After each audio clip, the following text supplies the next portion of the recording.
Good morning, family. This is M.A. Truth. And this sister here, Israel's Redemption. This is a hour-long video that she did. I'm going to probably break it up in a couple of pieces. I promise to finish it and not leave it hanging. In the bosom of Abraham, our Hebrew language. And it's a language that I've always had a personal interest in. But I think even more so now, learning more about our history and learning more about our trueness of who we really are as a people and individually, as we all are in different segments of this journey, of this wave that we are surfing. King drop. Much appreciation and love to the brothers and sisters that contribute, and to the brothers and sisters who have an ear to hear, even if you may be somewhat skeptical. Hey, just check it out. Think about it. Eventually it's going to resonate with you. Truth always resonates, and when it does, you are on the next level. You're on the next vibration. You're on your way up, so keep stepping up. Dropping these planks, that's what I call them. These planks of knowledge. So, with that being said, much appreciation to everybody. Not going to mention everybody's name. You know who you are. Love each and every one of you. You young people putting it down. That's what we need. All right, check her out.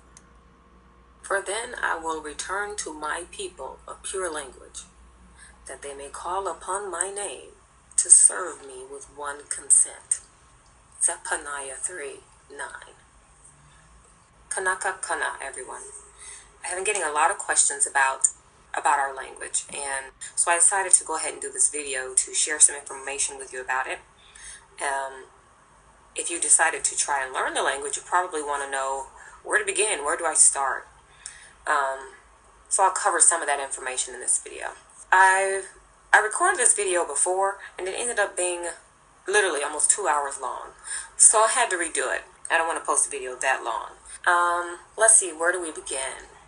What I'm going to do is I'm going to use some examples from some emails that I've been getting from people. And I'll use some of those examples that I shared with them to show you how, not how the language works, but to give you an idea. Now, the first thing that I want to address is whether or not we should learn modern so-called Hebrew. And what I'm going to say to that is that modern Hebrew is actually not Shemitic at all, really. It's not Hebrew. If you want to just use that term, it's not our language. And you can find that information, it's out there. It's actually published by those people who follow the so-called religion of Judaism. They put the information out there themselves. They speak the language. They've studied the history. They have studied the progression of the language, so they know about it. And the first thing I'm going to do is read from one of those sources. And I want to do that before we even start talking about our own language, because I want you to know what the difference is.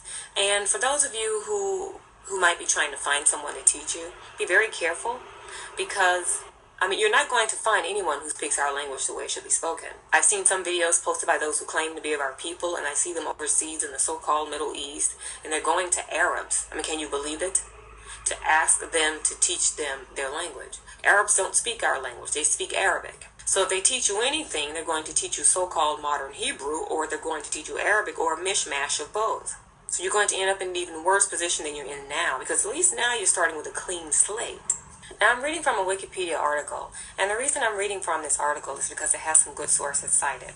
This is what it says about modern Hebrew.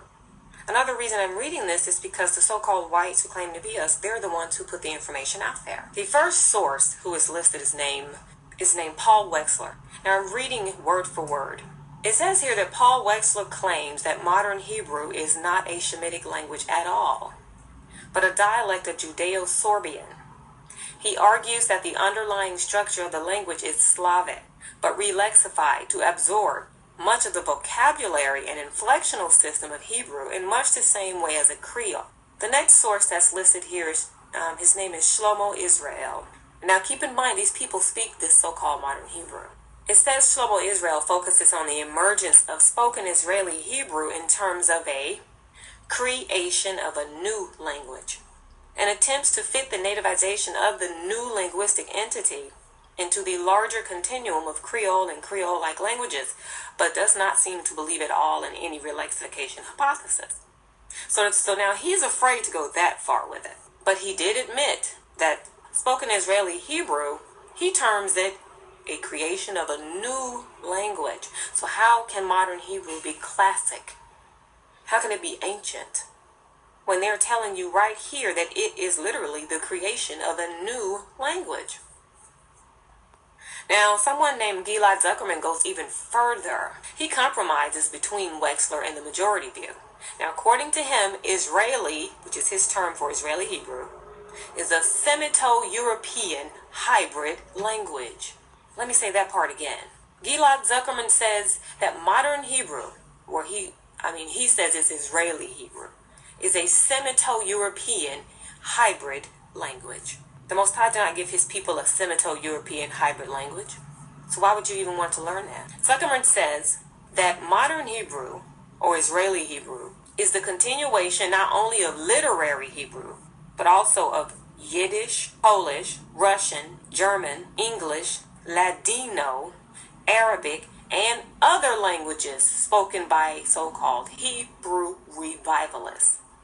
So a Hebrew revivalist is a person who says, hey, let's try and revive this old language. It's supposed to be gone. See, the problem is they've taken all of their own native tongues and mixed it in with it. That's true Babel. That's not our language. Why would you want to learn it? Now, I want to read the rest of what Zuckerman says. He says Yiddish is a primary contributor to Israeli Hebrew because Yiddish was the mother tongue of the vast majority of the revivalists and first pioneers of Eretz Yisrael at the crucial period of the beginning of Israeli Hebrew. Now, they've already told you that Israeli Hebrew is a Semito-European hybrid language with all these other languages, Yiddish, Polish, Russian, German, English, Ladino, Arabic, and other languages, all mixed up in there together. Zuckerman says, although the revivalists, those who wanted to learn the old language, wanted to speak Hebrew with a Shemitic grammar and pronunciation, they could not avoid their Ashkenazi mindset. Do you know who Ashkenaz is? Now in the scriptures, it gives us the genealogy of the descendants of the three Noah. One of them was named Yapat. Now in English they say Japheth. Ashkenaz was from his line. Now we can go deeper with this and talk about all the descendants of Noah. Of course, he came from Adam. Well, this video isn't about that. This is about the language. Zuckerman says that those people, their attempt to negate diasporism and avoid hybridity, as reflected in Yiddish, failed. They failed. These are the things we have to take notice of when we're learning our language. We can't just take something somebody gives us and says, hey, I'm going to run with this, and I'm going to do this, and I'm going to learn this thing. Because you got to be careful of what you're learning. Now that we've covered those facts about so-called modern Hebrew, that is not our language at all, let's get into our language.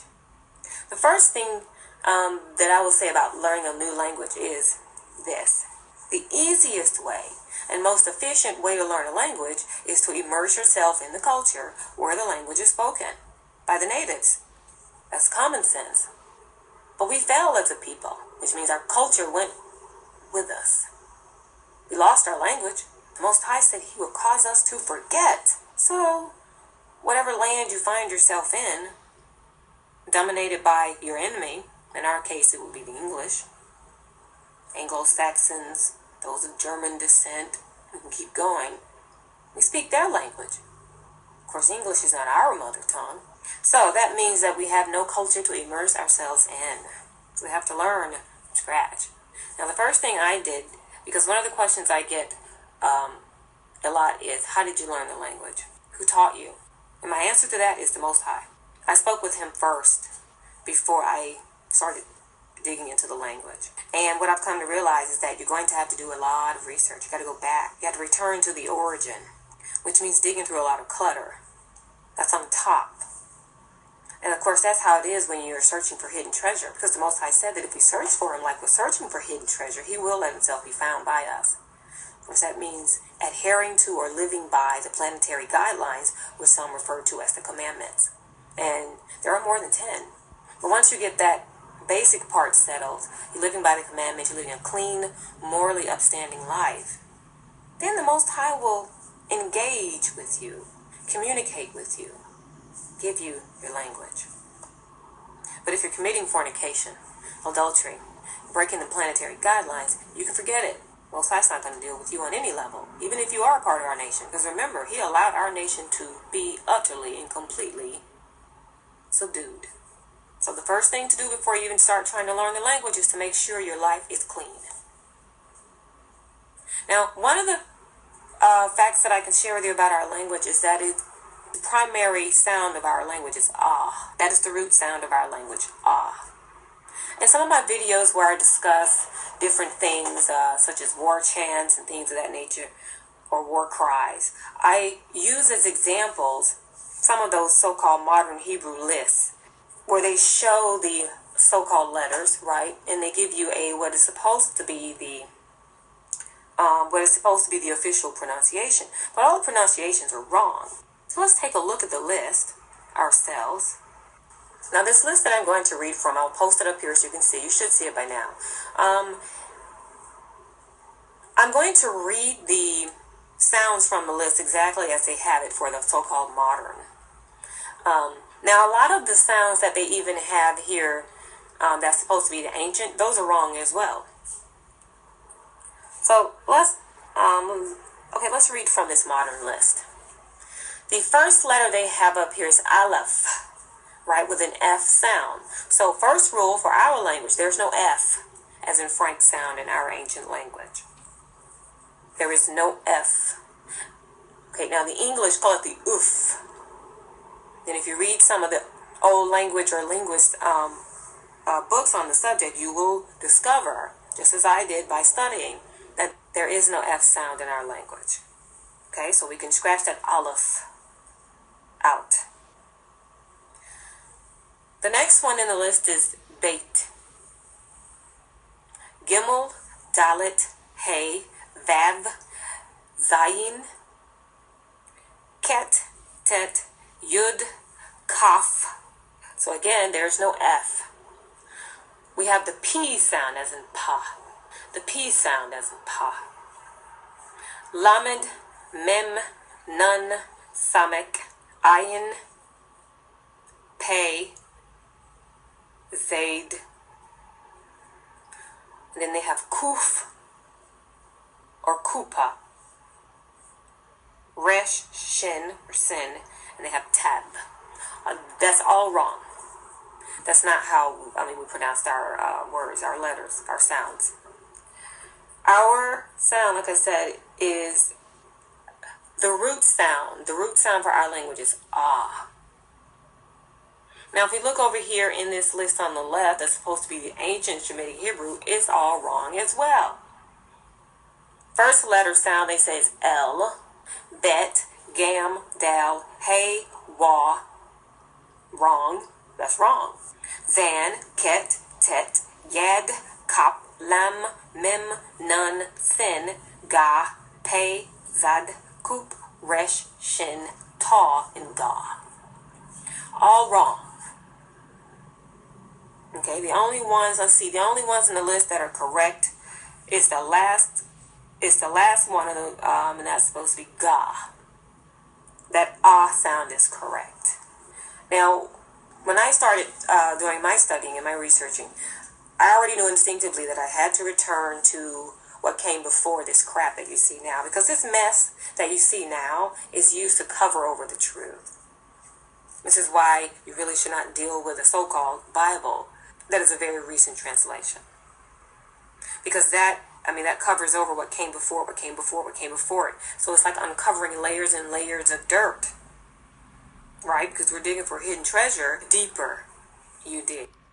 So, I'm going to stop right there. We'll pick it up again tomorrow.